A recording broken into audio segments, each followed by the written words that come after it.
Sorry বৃষ্টি, ফোনে charge ছিল না, ফোনটা বন্ধ হয়ে গেছিল। ফোন বন্ধ হয়েছে তো কি হয়েছে? দেখে দেখে বাসা আসতে? না না, গুগল ম্যাপ দেখে আসবো কেন, অনেক রাত হয়ে গেছিল তো, তাই ভাবলাম যে রাস্তায় যদি কোনো বিপদ হয় এই জন্য রিস্ক নিয়ে আসি। তুমি জানো আমি কত টেনশনে ছিলাম? সারা রাত আমি ঘুমাতে পারিনি টেনশনে। বাবা তো পুলিশের কাছে খবরও দিয়েছে।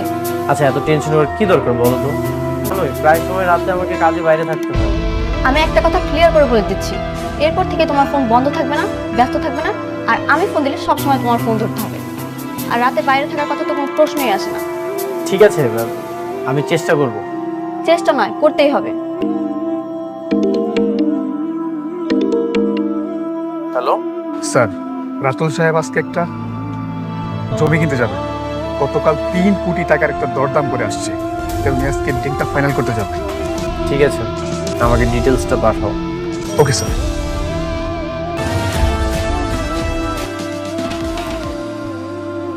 এখনো আমার সাথে রাগ করে থাকবে? আমার 10টা না 5টা না একটা মাত্র তোমার 10টা না 5টা না একটা মাত্র স্বামী আমি। তো রাগ করবো না? সারা রাত আমাকে টেনশন রাখছো।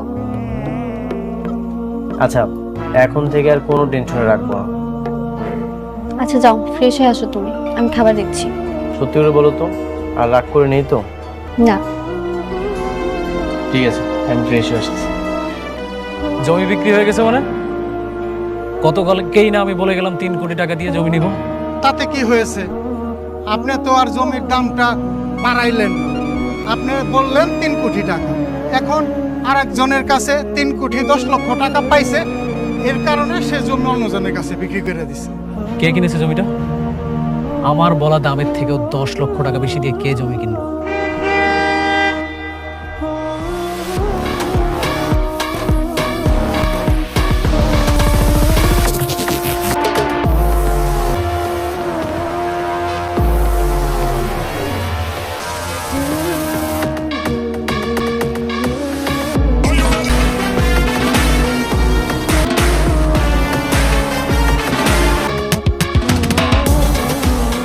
অবাক হচ্ছিস?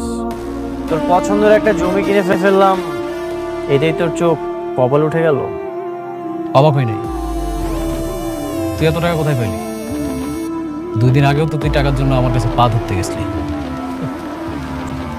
আজ থেকে তুই নিচে নামার দিন গুনতে থাক। তোর আমি এমন অবস্থা করব, তোর কখনো সাহস করবে না কারোর সাথে বেইমানি করার। আমার কাছে মনে হচ্ছে যে এখন মনে হয় গেমটা জমে গেল রে। কারণ আগে তো শুধুমাত্র আমি বড়লোক ছিলাম, টাকার জন্য তুই আমার কাছে আসতিস, খেলাটা না জমতো না। এখন মনে হচ্ছে খেলাটা জমে যাবে। তুই দিন গুনতে থাক, পরের যে চালটা আসতেছে সেটার জন্য রেডি থাকিস। তোর আমি এমন অবস্থা করব, তুই চিন্তা করতে পারবি না।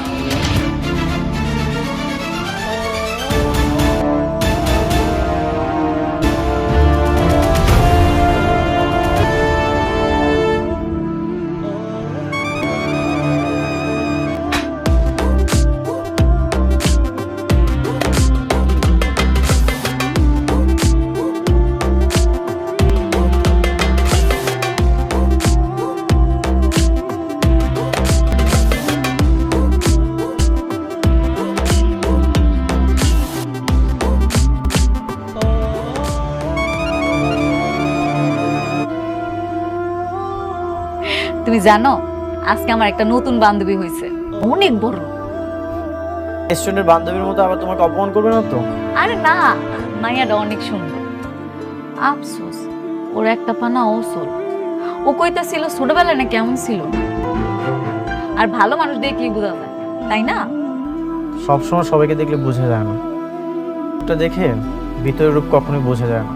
আমার বন্ধু রাতু, ওকে আমি কত হেল্প করেছি, আমার কোম্পানি ম্যানেজার বানিয়েছে। সে কি করলো দেখো, আমার সাথে বেইমানি করলো। হ, তা অবশ্য তুমি ঠিকই কইছো। তো ঢাকা শহরে হাজার মানুষের হাজার মন, সবসময় সাবধানে চলবে। কেন সাবধানে থাকুন কেন?